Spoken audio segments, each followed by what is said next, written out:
Hey, if you're like most people these days, you're trying to figure out when's the right time to buy your first home. You've asked questions like, is now a good time to buy a home? Should I buy a home? You've watched videos like this, or maybe you've been reading a lot of stuff online, just trying to figure it out together. Well, in today's video, I'm going to share with you how to know when to buy your first home. And so, the very first thing, the most important step, no matter what anyone tells you, no matter what you watch on the news, no matter how many loan officers you talk to, the truly most important thing is, can you afford it, right? Can you afford to buy a home?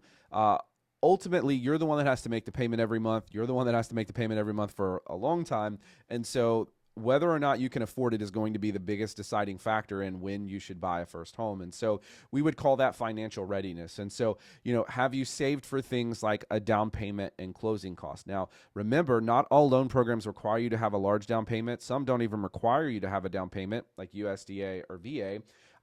Do you have enough money to cover, the appraisal, $500 to $600, a home inspection, $300 to $400, maybe more where you live, different things like that are going to come up. If you do, then you can kind of check that box and move on. Is your income stable? Your income is actually the most important piece when getting approved for a loan. And so, you need to have stable income. You need to have provable income. The mortgage company considers stable, provable income as as something that is on a pay stub, a W-2, or a tax return that can be well documented, right? You're not changing jobs every 3 months. You haven't had 3 years of a gap of employment and you're just starting, right? There's all these little nuances to what they consider. Is your job stable? Now, if you are self-employed or commission only, they're going to define stable as 2 years of tax returns and history in order for you to be able to proceed, unless you're doing, some type of, non-QM program, which is not the subject of this video. Those are specialized loan programs that, 90% of first-time home buyers are not going to use. And so, stable income, like I said, going to be that most important piece.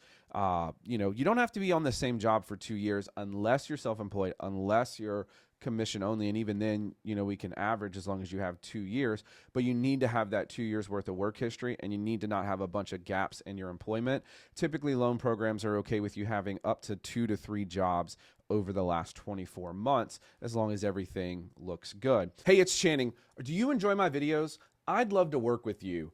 I want you to go to workwithchanning.com and you can book a call on my calendar. Well, I will walk with you personally one-on-one to help you with all things home buying, all things home refinancing.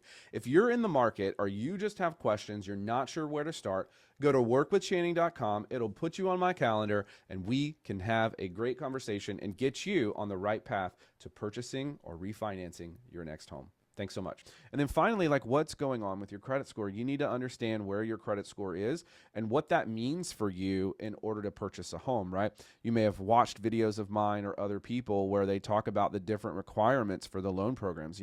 Typically 580 or higher, you'll have some options. 640 or higher is going to open you up to more options. 700 or higher is going to probably open you up to every option. And so where is your credit score? If you don't know what your score is, well, you can go to workwithchanning.com if you're local to me in Louisiana, and we'll actually help you with that. For everyone else, myfico.com is really the only place that you're going to get that mortgage credit score unless you're working with a lender like me. And so you need to figure out what that is to try to know where you need to start, right? Because some of you may have to work on credit. And so you need to get advice on a plan together based on your credit report. How do I fix this? How do I get myself ready? How do I get this score up? Some of you just need to flat out save some money. And so you need to come up with a plan on what might need to be removed, how you're going to be able to do that. And then some of you may have an income issue, or you may not. You may not have any of these issues and you're ready to go, but you won't know any of these things until you actually talk with someone that knows what's going on and can help you walk through it. That's why we're willing to do that. And so those are going to be the 3 biggest kind of keys of that financial readiness. And so I would say 3 signs that you're ready to buy is that you've done the math and you know what you can afford. Right? You have a budget in mind. You're not letting the loan officer tell you your budget. I can afford X amount of dollars per month to purchase a home, right? You're tired of renting and you actually want to buy a home, or you're tired of living with family and you actually want to buy a home.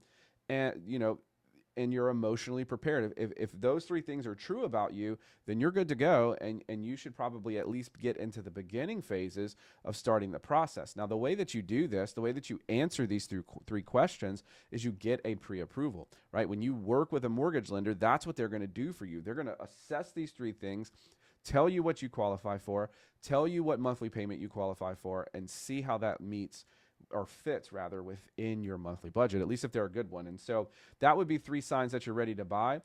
If it's better to wait, here's what you're looking at, right? You're not financially stable. Either you don't have any savings or you have a high load of debt that you're already struggling to pay. Your credit score needs improvement, right? You're uncertain about your career or whether you're going to stay in the same location for more than a few years.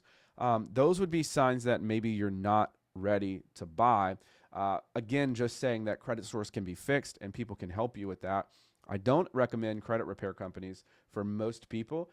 Typically, they're just disputing things, charging you money every month, and you could be using that money to pay down your debt, which would actually improve your score over the long haul. And so that's how to know when it's time to buy your first home. Can you afford it?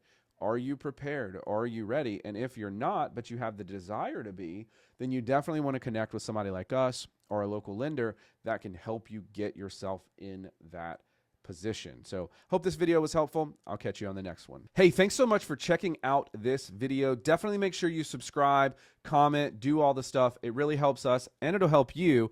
Also, check out the video that YouTube is recommending for you right here. Let me know what you think. I'll see you over there.